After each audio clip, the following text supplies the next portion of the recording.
بالکل سنجیدہ ہوتا تھا۔ کئی موقعوں پر کئی لڑکیوں نے حمود اور جاذب کو اپنے موبائل نمبرز دیے، ان کے کارڈز بھی لے لیے، مگر جب فنکشن ختم، تمام معاملات بھی ختم۔ وہ کسی بھی لڑکی کو لفٹ نہ کراتے تھے کیونکہ کام کے وقت کام ہی ان کا منشور تھا۔ اب بھی حمود نے گھر کے گیٹ کو تالا لگایا اور گاڑی کی ڈرائیونگ سیٹ سنبھال لی۔ باس ایک بات تو بتاؤ۔ گاڑی کے ساتھ ہی حمود کی زبان بھی چل پڑی تھی۔ وہ جاذب کو باس کہتا اور جاذب بھائی کہہ کر پکارتا تھا۔ جاذب سمجھ گیا کہ اب اس کا دماغ خالی ہو جائے گا جب تک وہ اپنی مطلوبہ جگہ پر نہیں پہنچ جاتے، اس لیے وہ بیزاری سے بولا، بکو، کیا بکنا چاہتے ہو؟ اس طرح بیزاری سے تو نہ دیکھو، کہیں ہماری جان ہی نہ نکل جائے۔ حمود پٹری سے اتر رہا تھا۔ جاذب خاموش رہا۔ وہ پھر بولا، کیونکہ اس کے لیے خاموش رہنا مر جانے کے مثل تھا۔ جس گھر میں ہم جا رہے ہیں، پہلے اسے دیکھا ہے یا نہیں؟ یہ سوال کام کے متعلق تھا۔ جاذب بھی متوجہ ہوا۔ اس سے پہلے کبھی کبھار ہی ایسا ہوتا ہے کہ ہم نے وہ گھر دیکھے ہوں گے، مگر اس بار پہلی مرتبہ ایسا ہوا کہ ہم اس علاقے میں ہی پہلی بار جا رہے ہیں، مگر جس جگہ پر یہ گھر واقع ہے، اتنی دیر میں وہ دکان پر پہنچ گئے تھے۔ جاذب گاڑی سے اتر کر دکان میں داخل ہوا تو اس نے دیکھا کہ شاکر بڑی تندہی اور توجہ سے دکانداری ہینڈل کر رہا تھا۔ اسے شاکر پر اعتماد تھا اور شاکر بھی اس کے اعتماد پر پورا اترنے کی کوشش کرتا تھا۔ اب رات کے 10 بج گئے تھے۔ جاذب اسے کچھ ہدایات دے کر دکان سے باہر نکل آیا۔ عدنان بک سپاٹ کو تالا لگا کر جاذب کی گاڑی دیکھ کر اس کی طرف بڑھ آیا۔ جاذب بھائی، اگر کوئی نئی کتاب کے شاعر کا پتہ پوچھے تو کیا جواب دوں؟ عدنان نے بائیں آنکھ دبا کر اس سے پوچھا۔ کس نے پوچھا ہے؟ حوریہ آپی نے۔ یہ محترمہ کون ہے؟ وہی جس کے ہاتھ سے بابا نے کتابیں چھینی تھی، عدنان نے مسکراتے ہوئے کہا۔ تو جاذب کی آنکھوں کے سامنے حوریہ کا حور نما سراپا گھوم گیا۔ نہیں، کوئی ضرورت نہیں ہے کچھ بھی کہہ کر ٹال دینا۔ اگر پتہ بتایا تو یاد رکھنا جاذب کی دھمکی میں پیار بھی تھا۔ عدنان مسکرا کر دوسری طرف چلا گیا۔ جاذب نے حمود کے برابر والی سیٹ سنبھالی اور گاڑی اپنی منزل کی طرف چل پڑی۔ جاذب حمود کو راستہ سمجھاتا جا رہا تھا۔ گاڑی ایک ویران سڑک پر آ گئی تو حمود نے اپنی زبان کو جنبش دینا شروع کر دیا۔ باس، کیا اب ہمارا معیار اتنا گر گیا ہے کہ ہم مردوں کی ڈاکومنٹری بنایا کریں گے؟ ہاں، مردوں کی ڈاکیومنٹری؟ جاذب اس کی بات پر حیرت کا اظہار کیا تو حمود کی زبان پر کھجلی ہوئی۔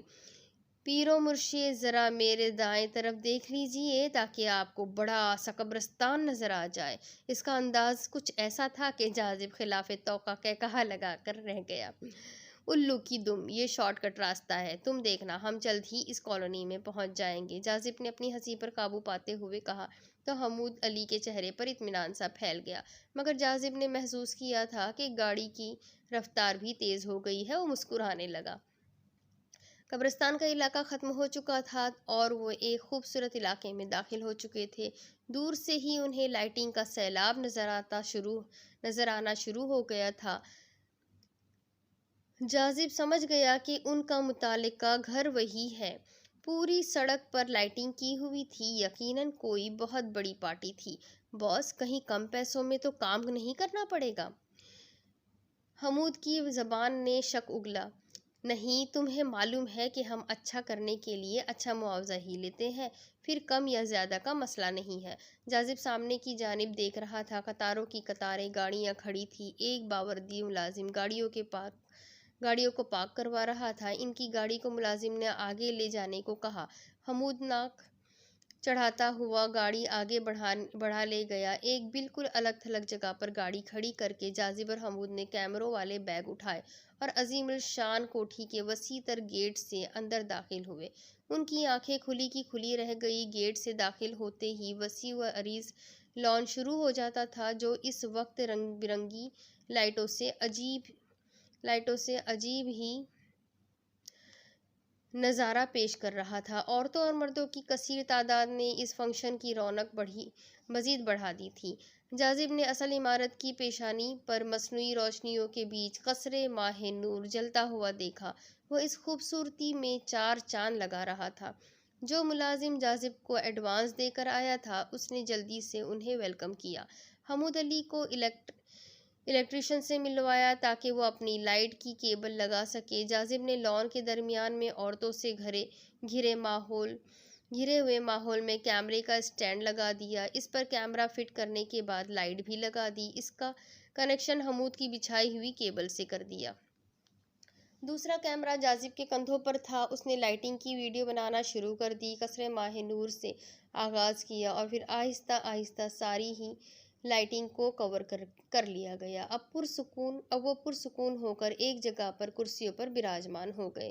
باس، لڑکی کی مہندی پر اتنا بڑا انتظام، بڑے لوگوں کی بڑی باتیں ہوتی ہیں، ہمیں کیا، ہم تو اپنا کام کریں گے، جاذب نے کہا تو وہ پھر بول پڑا، مگر ابھی تک تو کوئی بھی گھر والا ہمیں ویلکم کرنے نہیں آیا۔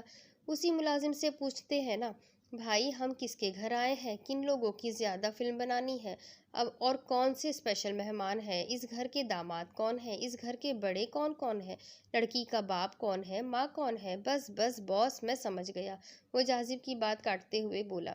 دیکھو حمود بیٹا، جتنے بڑے محل میں اس وقت تم کھڑے ہو، اس سے پہلے کبھی بھی اتنا بڑا گھر تم نے نہیں دیکھا ہوگا۔ جاذب اس وسیع تر محل نما گھر سے خاصا مرعوب لگ رہا تھا۔ نہیں باس، میں نے کبھی نہیں دیکھا۔ حمید کا مختصر جواب سن کر وہ اس کی جانب حیرانگی سے دیکھنے لگا، کیونکہ آج تک اس نے اتنا مختصر جواب کبھی نہ دیا تھا، بلکہ لمبی تقریر کر ڈالتا تھا۔ اتنی دیر میں وہی ملازم ان کی طرف آتا ہوا دکھائی دیا۔ وہ پاس آ کر جاذب سے مخاطب ہوا، آپ کو بڑے ملک صاحب بلا رہے ہیں، کیمرے کے بغیر ہی تشریف لائیے۔ اس نے جاذب کو ہی مخاطب کیا تھا، اس کا مطلب تھا کہ جاذب اکیلا ہی جائے، ابھی کوئی لوکیشن دیکھنی ہوگی، اس کے بعد ویڈیوگرافی یا پھر گھر والوں کا تعارف ہوگا تاکہ ان کی خصوصی طور پر فلم بنائی جا سکے۔ وہ یہ سوچتا ہوا اس ملازم کی رہنمائی میں چلنے لگا۔ رنگین آنچل اور فیشن کا بازار لگا ہوا تھا۔ ملازم اسے کوٹھی کی پچھلی طرف سے لے جا رہا تھا، کیونکہ فرنٹ پر مہمان براجمان تھے۔ وہ چلتے ہوئے سرونٹ کوارٹروں کے سامنے پہنچ گئے۔ ملازم بڑھتا جا رہا تھا، مگر جاذب کو ایک کوارٹر نے پکڑ لیا تھا۔ وہ وہیں جم کر رہ گیا تھا۔ ایک مانوس سی خوشبو اس کے دروازے سے نکل کر جاذب کو اپنی طرف کھینچ رہی تھی۔ چند ساعتیں عجیب سی صورتحال پیدا کر گئی تھی۔ اس نے بمشکل قدم آگے بڑھائے اور تھوڑی دور ہی راہداری میں ملازم کو مل گیا۔ خوبصورت راہداری سے گزرتے ہوئے ملازم چلتا ہوا ایک کمرے کے سامنے رک گیا۔ اس نے احتیاط اور آہستگی سے دستک دی۔ اندر سے اجازت ملنے پر دروازہ کھول کر اندر داخل ہو گیا۔ جاذب باہر کھڑا اس کا انتظار کرتا رہا۔ چند منٹ بعد وہ باہر آیا تو اس نے جاذب کو اندر جانے کا اشارہ کیا۔ جاذب دروازے پر دستک دے کر اندر داخل ہو گیا۔ اندر کا ماحول اس کے ہوش گم کرنے کے لیے کافی تھا۔ یہ تو بہت بڑا کمرہ تھا۔ گھر کے تمام افراد جمع تھے۔ ان میں سے ایک مرد آگے بڑھا جس کے چہرے پر خشخشی داڑھی تھی۔ اس کا قد و کاٹ بتا رہا تھا کہ یہ وہی بڑے ملک صاحب ہے۔ اس نے جاذب کو سرتاپا ایک نظر دیکھا۔ میں ملک عبد الرحمن ہوں، اس گھر کا سربراہ۔ یہ میری پوری فیملی ہے۔ یہ پہلا موقع ہے کہ گھر میں کسی فنکشن کی ویڈیو فلم بن رہی ہے۔ تمہیں بلوانے کا مقصد صرف اتنا تھا کہ ان چہروں کو غور سے دیکھ لو تاکہ تمہیں کوئی پریشانی نہ ہو۔ ان میں یہ میری بیوی ہے، یہ میری والدہ، یہ میری بہن، یہ میرے بھائی، یہ ان کی بیوی، یہ ان کا بیٹا، یہ میرا بیٹا اور یہ میری بیٹی۔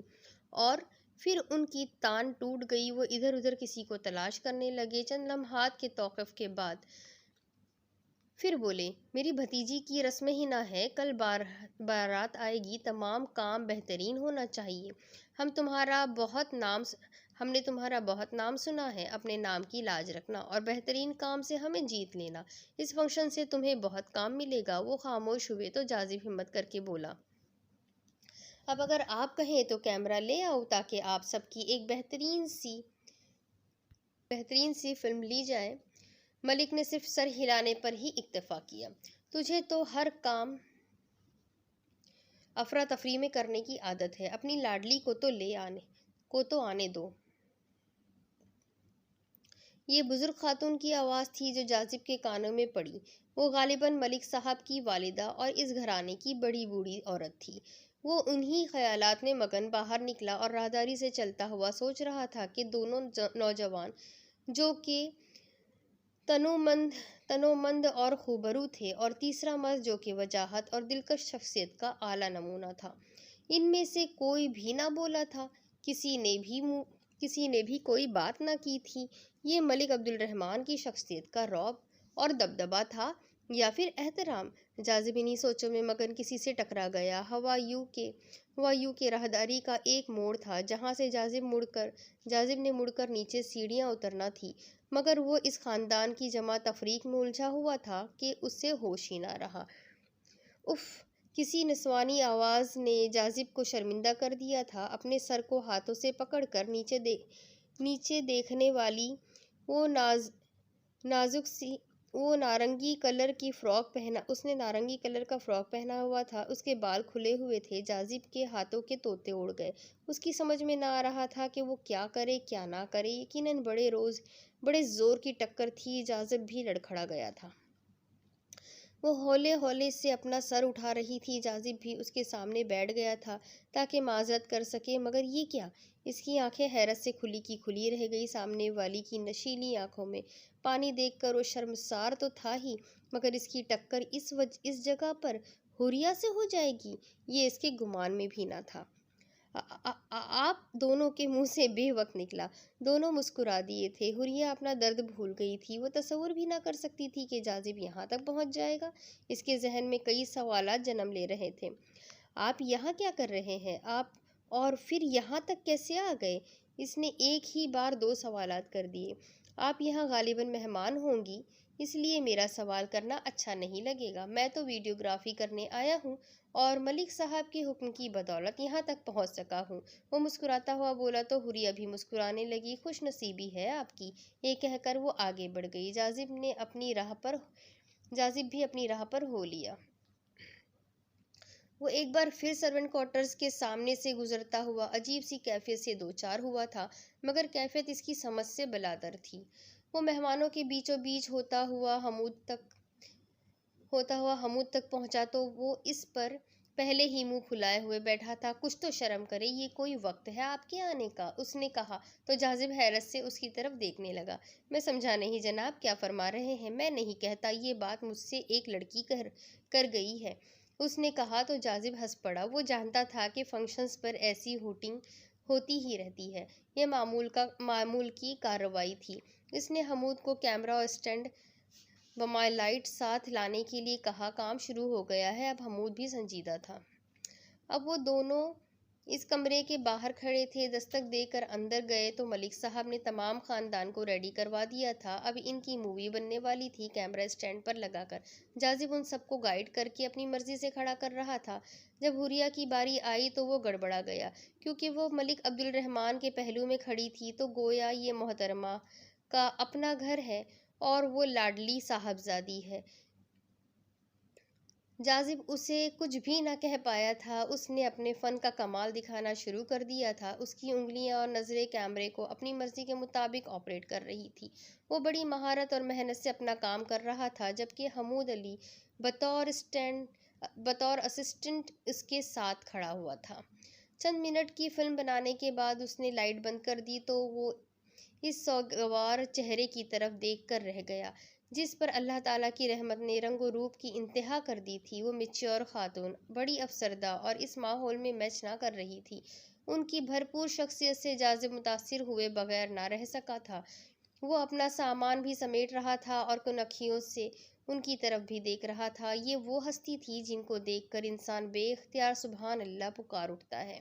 ان کے چہرے پر پاکیزگی اور تقدس ایسا تھا کہ حوریں بھی شرما جاتی۔ انہوں نے کسی بھی قسم کا کوئی میک اپ نہ کیا تھا، بس براؤن کلر کا سوٹ پہنا ہوا تھا جس پر کسی بھی قسم کی کڑھائی وغیرہ نہ تھی، مگر ان کی جاذب نظر شخصیت کسی بھی زیور یا پھر ایمبرائڈری کے محتاج نہ تھی۔ جاذب نے بھی محسوس کیا کہ وہ اسی کی طرف دیکھ رہی ہے، مگر اب زیادہ دیر ٹھہرنا اس کے بس میں نہ تھا۔ وہ اپنا سامان سمیٹ کر نیچے لان میں پہنچ گئے۔ ملک عبد الرحمن اور گھر کے دوسرے لوگ اب مہمانوں کو خوش آمدید کہہ رہے تھے۔ رات کے 12 بجنے والے تھے۔ دلہا کی طرف سے مہندی آنے والی تھی۔ حوریہ کے علاوہ سبھی لوگ نظر آ رہے تھے، مگر محترمہ کہاں تھی یہ معلوم نہ تھا۔ جاذب کی نظریں یوں ہی بے اختیار عمارت کی طرف اٹھی تو اس کی نظر دور جلنے والی لائٹنگ میں ایک کھلی ہوئی کھڑکی میں سوگوار اور اداس چہرے پر پڑ گئی۔ وہ اس طرح سے کھڑی تھی کہ یوں لگتا تھا کہ وہ جاذب کو ہی دیکھ رہی ہو، مگر یہ جاذب کا وہم تھا۔ اس نے حمود علی کو اشارے سے اس کھڑکی کی طرف متوجہ کیا۔ وہ بھی حیران رہ گیا۔ باس، ایک بات ماننا پڑے گی یار، آنٹی کی شخصیت انتہائی دلکش ہے، مگر ان کے خوبصورت چہرے پر چھائی اداسی، اس سوگواری میری سمجھ سے بالاتر ہے۔ وہ تبصرہ کر گیا تھا، تو بھی جاہل ہے، ہمیں کیا پڑی ہے کسی کی شخصیت کا کھوج لگائے، بس اپنا کام کر اور چلتا بن۔